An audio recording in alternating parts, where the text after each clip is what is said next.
Hello, everyone, and welcome to the PMO Virtual Summit. I'm excited to have Andy Jordan with us here today. Hi, Hussein. Hi, Andy. How's it going? I'm very good, thank you. How are you? Doing well, thanks. Before we get started, Andy, I'd love to go ahead and tell everyone about you. For all our listeners and viewers, Andy Jordan is the president of Refenson Consulting SA, a Roatan, Honduras-based management consulting firm with a strong emphasis on organizational transformation, portfolio management, and PMOs. Andy has a track record of success managing business-critical projects, programs, and portfolios in Europe and North America in industries as diverse as investment banking, software development, call centers, telecommunications, and corporate education. Andy is an in-demand speaker and author who delivers thought-provoking content in an engaging and entertaining style, and is also an instructor in project management-related disciplines. He always strives to provide thought-provoking presentations that drive his audience to challenge accepted norms while providing actionable content that can be applied in the real world. Great to have you here again with us, Andy. It's great to be here. Thank you for letting me be a part of it. Absolutely.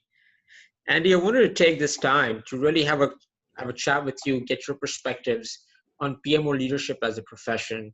You and myself and a few others, we've been having several conversations about the PMO leadership role, how it's perceived, viewed across the globe, and then how it is similar and different to that within North America specifically. Yeah, it's I get frustrated by it. And I think we can't really talk about PMO leaders without first thinking about PMOs themselves. I've been fortunate to have been a part of a couple of the PMO conferences that have run in London, England over the last few years.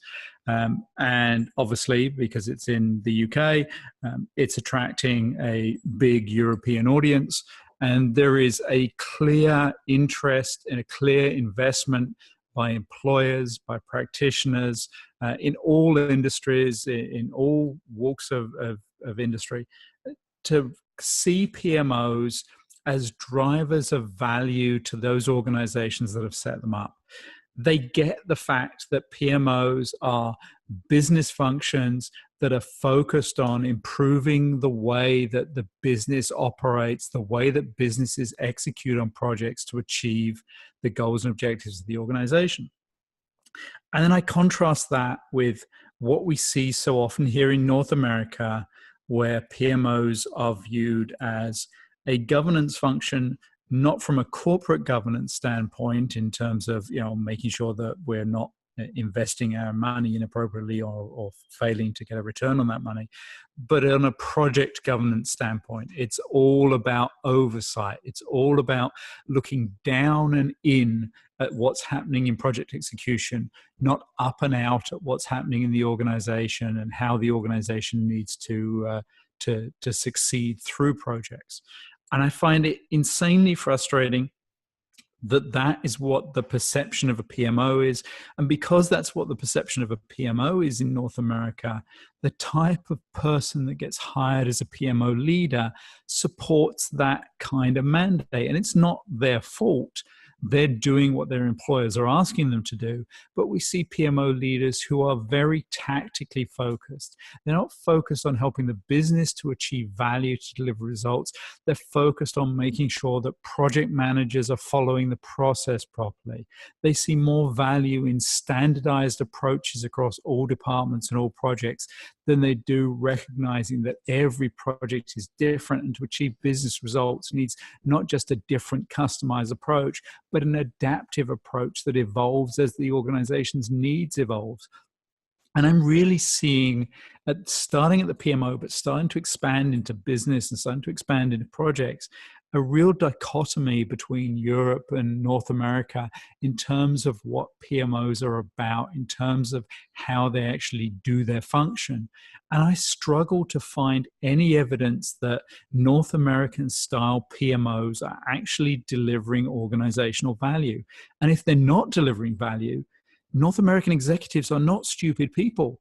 They're going to say, why are we investing in a PMO that is only focused on making sure that the status reports get completed on time, or making sure that, the governance forms are being completed properly? That's not helping the business to succeed.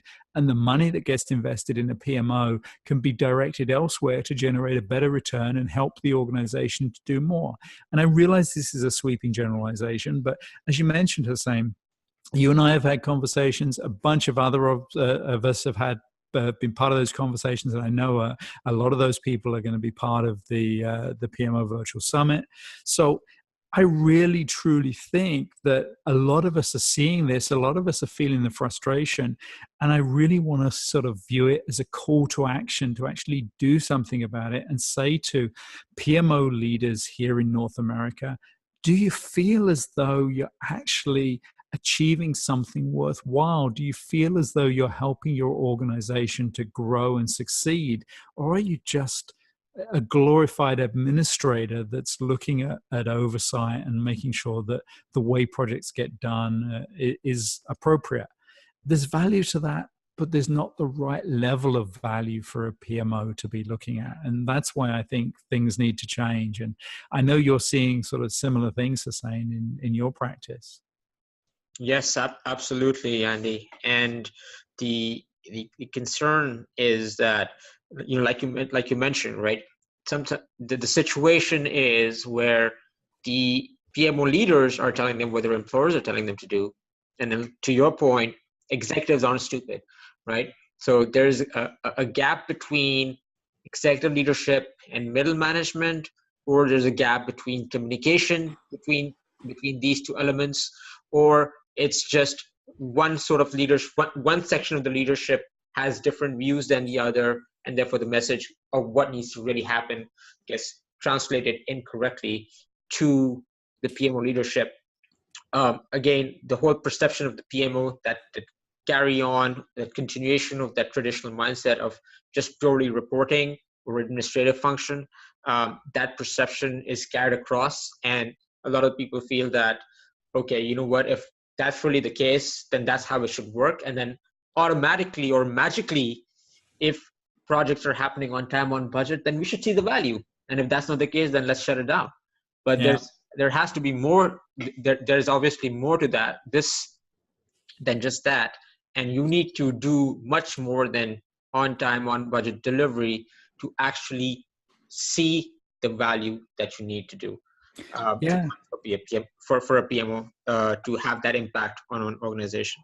I think sometimes, or I worry sometimes, that organizations or some levels of leadership aren't aware of the cause and effect. They don't get the connection between setting the business goals and achieving those goals and objectives. An organization, a company, does two things at the most fundamental level. It does whatever it is that is its mandate, its reason for being, its operational stuff. It sells products, it offers services, whatever it is, whatever industry it's in, it does something. And then it does things that are designed to improve what it does. New products, more efficient internal processes, whatever it is. All that stuff that isn't operations is projects. And when we set goals and objectives for the organization, that's always about improvement. You don't see a company that says, our goals and objectives for next year are to do everything the same as we did this year. You're always trying to do more for less. And that's where the projects come in. That's how we are enabling that growth to occur through projects. And if we don't recognize that connection, we don't recognize that projects are effectively strategy execution in an organization, then we don't also recognize the need to manage those projects collectively through a PMO, through effective portfolio management, through effective business focused oversight, managing them as a collective group of initiatives focused on ensuring they deliver what it is that they're being financed to deliver in the first place, which is not a bunch of features by a certain date for a certain cost.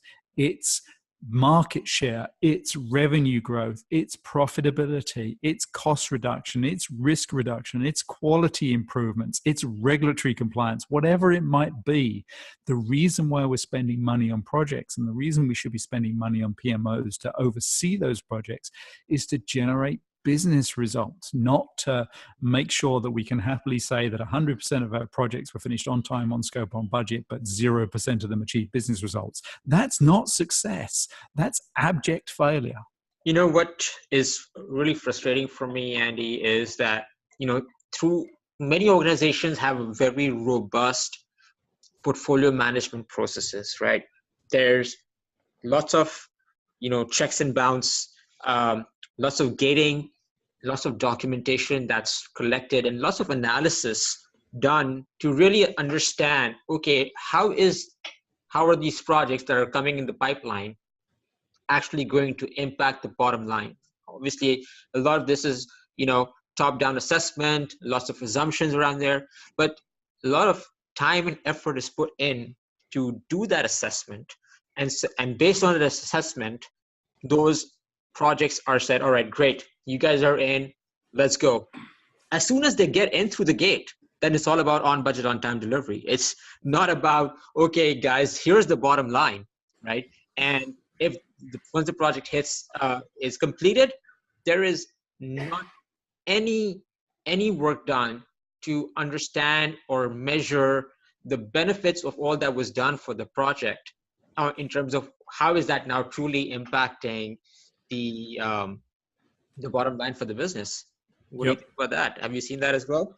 Yeah, absolutely. I mean, I will never forget the look on a VP's face at one of the clients that I work with, when they were talking about how impossible it was to measure the benefits that have been delivered by a product improvement project. So it was an existing product, and they'd said, hey, we need to add new features, we need to make it more secure, we need to make it faster. We're being left behind by the competition. And if we do that, then we'll be able to generate this kind of revenue, this kind of market share, we'll stop erosion, all this kind of stuff. So I actually said to the VP who owned that product afterwards, like, well, what are you actually gaining, in terms of that market share and profitability and revenue and all that stuff? And he looked at me and he said, well, how can I possibly know that? How can you expect me to know what difference the latest release made on a product that's been in market for the last 5 years? I can tell you what our performance was quarter over quarter, but I can't tell you what that performance would have been had we not done this version of the product. It's just impossible. And I completely buy that argument. I completely buy that in that situation, it is, if not impossible, extremely difficult to do it. But the look on his face when I just asked him, well, if it's so impossible to measure, why were you able to make the claim of how much revenue you would generate, how much market share you would generate in the business case that resulted in this project being approved in the first place? If you can make the claim in the business case, you should be able to measure it. If you can't measure it, don't make the claim in the business case, because at best the business case then becomes a sales pitch, and at worst it becomes a work of fiction. And it just, like, he was apoplectic that I would sort of suggest that he should be held accountable for the claims that he made in the business case, that had they been more accurate of I don't know, meant the product probably wouldn't have gone through the enhancement cycle. That's hilarious. That's hilarious. And I totally agree. I mean, a lot of these do become, quote unquote, works of fiction. And, one thing that I've seen, completed lots of business cases. One thing that I think that's really just missing from that is announcing the accountability of measuring those benefits once the project is released. Once the project is released, yes, somebody owns the product, but then nobody is raising their hand up and saying, hey, you know what? I'm going to tell you guys, I'm going to announce to this organization, I'm going to monitor this really closely and say, guys, we hit the mark or we didn't. Nobody raises their hands, and nobody is made to be accountable from the very beginning of the process, which I think is a massive gap as well. Yeah, absolutely. I mean, and that's something else that I think a PMO should be helping to deliver. You know, to my mind, if you're going to approve a project, then the PMO should step in and say, okay, so we're committed to this kind of budget for it, this kind of schedule, that stuff that we automatically do anyway. But also, this is the benefit that we said we would deliver, and we are going to establish right now, before we start the project, how we're going to measure that benefit. And if we can't measure it, then we're going to look for proxies. And if we can't find proxies, then we're going to say, okay, do we still think this is the right way forward, even though we can't find a tangible way of measuring it? And if we do have proxy, or we do have a metric, who is accountable for owning that? And let's put them on the hook now. And it doesn't need to be hugely complicated. If you're going to claim $1 million of net new revenue, I don't care how you measure it. I'll just simply say next year's target is this year's target, plus the incremental improvement that we expect to see anyway, plus that $1 million. Then it's in your baseline and you haven't got to worry about measuring anything. It's there baked in because you said that's what it was worth to you to do this project. Then we can forget about it. Accountability is inherent because it's part of the process. PMOs can help drive that forward. That's a way that they can add value to the organization. And that's something you're never going to do if you're just focused on reporting and oversight. I think that's a great point. And, we've talked a lot about during our conversations.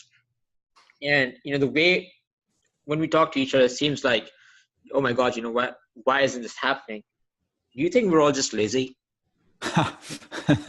Well, I don't like to work any more than I have to, Hussein. No, we're not lazy. I think that it's a lack of awareness. I think that many organizational leaders, business leaders, don't recognize the value that a PMO can deliver. And in North America, at least, many PMO leaders lack the business skills and experience to recognize what the PMO could become if it was given the opportunity. So neither side is realizing there's a problem. So they're not having the conversation about how to solve the problem. And it's taking people like you and I to sort of shout from the rooftops to try and get attention to say, hey, this is a problem. This is costing you real money and having real impact on your ability to perform. And if your competitors figure it out quicker than you do, that's a serious problem. I hear you. I hear you, Andy. Andy, like you said, it's a perception issue, right? And we're working towards changing that perception. We are, like you mentioned, going out on the rooftops, shouting as much as we can. And it does take a village to make a dent. Through this PMO Virtual Summit, we've got quite a few listeners listening in. What would you to say to them? What would you do, as a final part of our conversation? What would be the one thing that this little village can do that you think that can help our cause right now? I would say that anybody who is a PMO leader or works in a PMO or interacts with a PMO, if they stop and think for a minute, will be able to come up with ideas for how that PMO can do more to help the organization. Not do more governance audits or do more reporting, but do more to actually help the organization be more successful. If you have an idea, if you've got a thought that we should be doing this or we should stop doing that, say something. If you're not the PMO leader, go talk to the PMO leader. If you are the PMO leader, or if somebody comes to talk to you about it as a PMO leader, go to your bosses and say, look, this is a way that we can do things that make things better. It's not about spending more money necessarily. It's about changing the work we do. The same people doing different things to achieve more for the benefit of the organization. Because at the end of the day, that's what organizations are. They're vehicles for generating some kind of return on investment, whether that's financial return on investment for companies or some other measure if you're in the not-for-profit or government, public sector. There's a way to do things to spend money, to use people's time to generate returns. If we can improve the return that we're generating, we're doing more for our organization. And I believe that anybody involved or interacting with a PMO is capable of coming up with ways that they can improve that PMO, and they just need to share it and push. Love it, Andy. Thank you so much once again for your perspectives on how PMO leadership should be and should evolve. And I know that I'm going to be looking forward to working with you and a few others that we're working with to move this movement along. And I look forward for others to join us in our village to make a difference to the profession. Thanks. Absolutely. Thanks, Hussain. Thank you so much.